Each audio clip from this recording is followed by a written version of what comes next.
सबसे पहले मैं जानना चाहूँगी कि अगर किसी के ऑरा में कोई बीमारी आई हुई है, तो क्या लक्षण उसको मिलेंगे? देखिए, हमारा जो आभा मंडल है, वो किसी भी प्रकार की बीमारी को पहले से ही पकड़ लेता है। जी।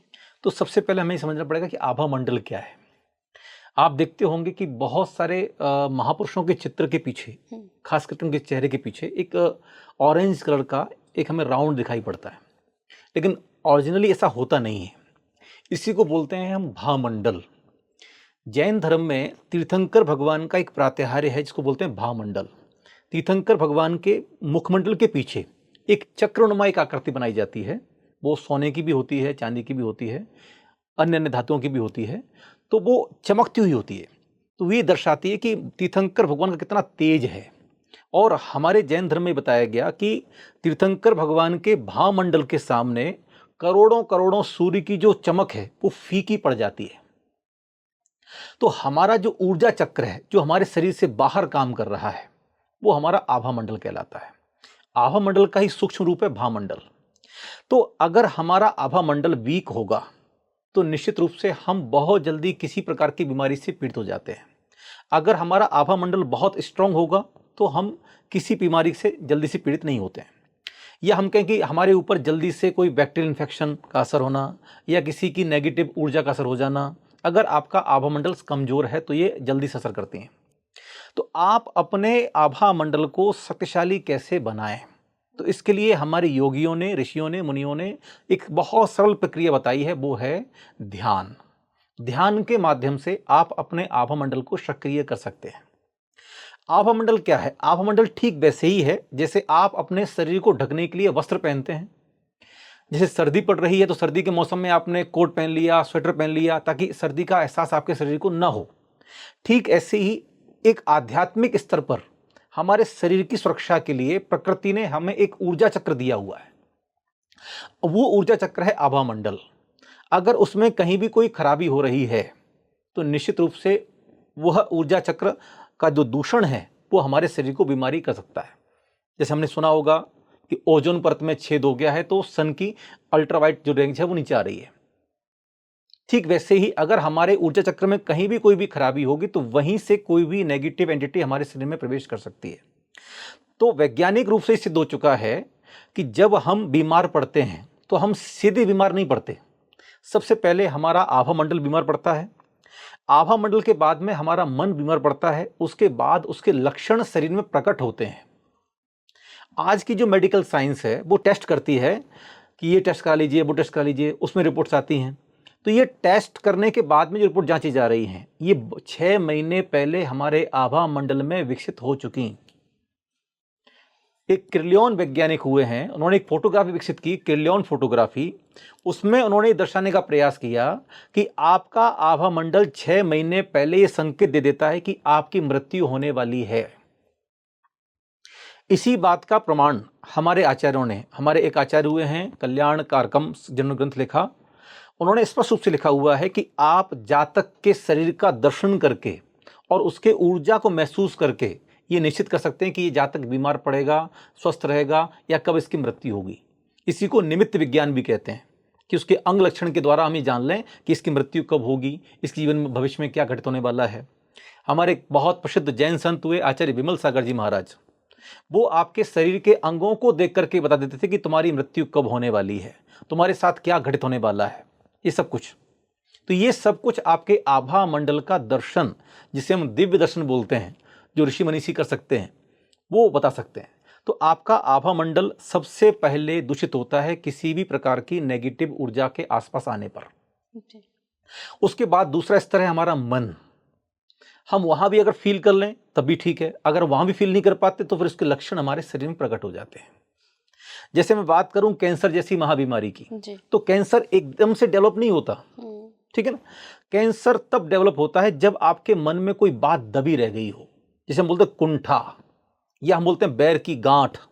वो गांठ जब आप अपने मन का क्रोध प्रकट नहीं कर पाते तो अप्रकट क्रोध जब गांठ का रूप लेता है तो वही गांठ आगे चल करके अवुर्ध यानी कि कैंसर बन जाती है। तो बहुत सारी ऐसी बीमारियां हैं जो सबसे पहले आपके मन में जागृत होती हैं और उसके बाद उनके लक्षण शरीर में प्रकट होते हैं। जब लक्षण शरीर में प्रकट हो जाते हैं तब लगता है कि ये बीमारी हो गई। बीमारी हो नहीं, गई। बीमार तो बहुत पहले हो चुके थे।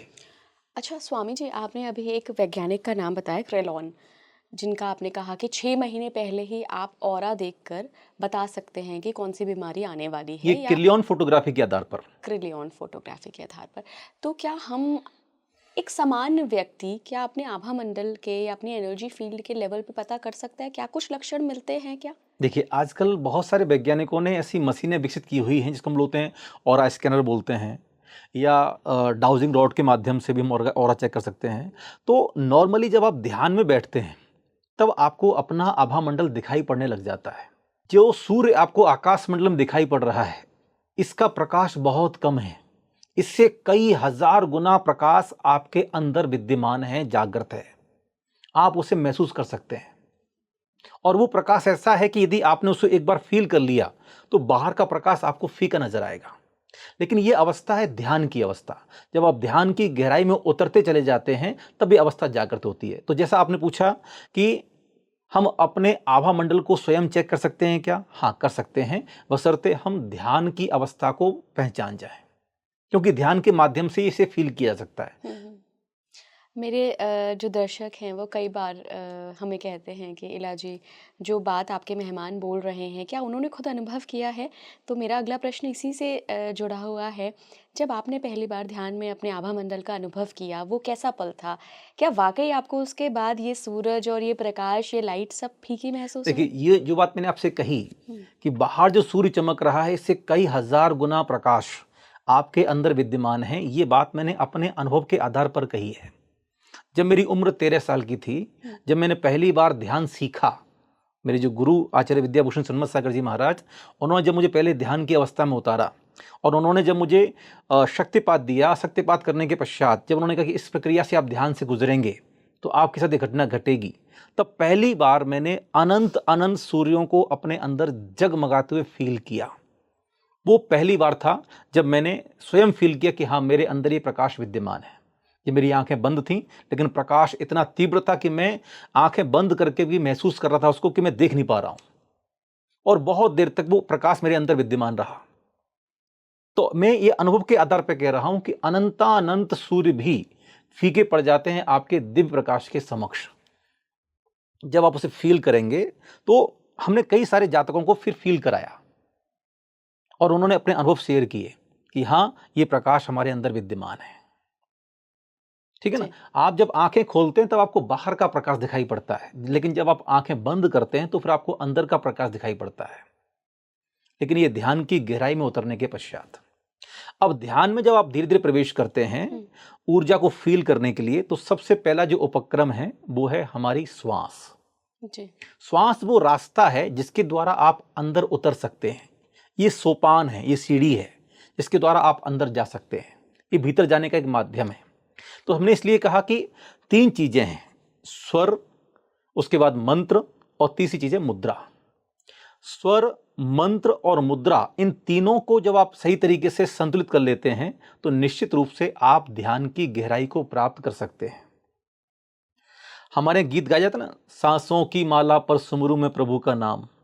तो हर सांस निरंतर एक मंत्र का ध्यान कर रही है, मंत्र का जाप कर रही है। जो श्वास हम बाहर छोड़ रहे हैं उसकी ध्वनि है हम, जो श्वास हम अंदर ले रहे हैं उसकी ध्वनि है सो। जब दोनों को मिलाते हैं तो ध्वनि बन जाती है सो हम। और ये अपने आप में बहुत बड़ा मंत्र है। अगर मैं कहूं कि the ultimate power of breathing का ये सबसे बड़ा मंत्र है सो हम। जैसे प्रभु वैसे हम, सो हम, सो हम, सो हम। बहुत सुंदर। जो श्री कृष्ण ने कहा गीता में कि तुम सब मेरे ही अंश हो, सोम भी उसी बात को कह रहा है कि जैसे प्रभु हैं, जैसे परमात्मा हैं, जैसे मेरे इष्ट हैं, वैसे ही तो हम हैं। हम भगवान के चरणों में कहते हुए आते हैं दासो हम, दासो हम, दासो हम। मैं आपका दास हूं, मैं आपका दास हूं। लेकिन जैसे ही परमात्मा की कृपा हमें प्राप्त होती है वैसे ही दासता मिट जाती है, बस सोहम बच जाता है कि जैसे आप हैं वैसा ही तो मैं हूं, मैं आपका ही तो अंश हूं। हुँ, और जब परमात्मा के स्वरूप का हम दर्शन करते हैं तो लोग तो केवल मूर्ति देखते हैं, हुँ, लेकिन एक अच्छा योगी, एक अच्छा मनीषी मूर्तिमान को देखता है, उस मूर्ति में छिपे हुए व्यक्तित्व को निहारता है। हुँ, तो एक अच्छा जो योगी होता है वो भगवान की मूर्ति तक सीमित नहीं रहता, भगवान की प्रतिमा में छिपे हुए भगवत अवस्था को देखता है।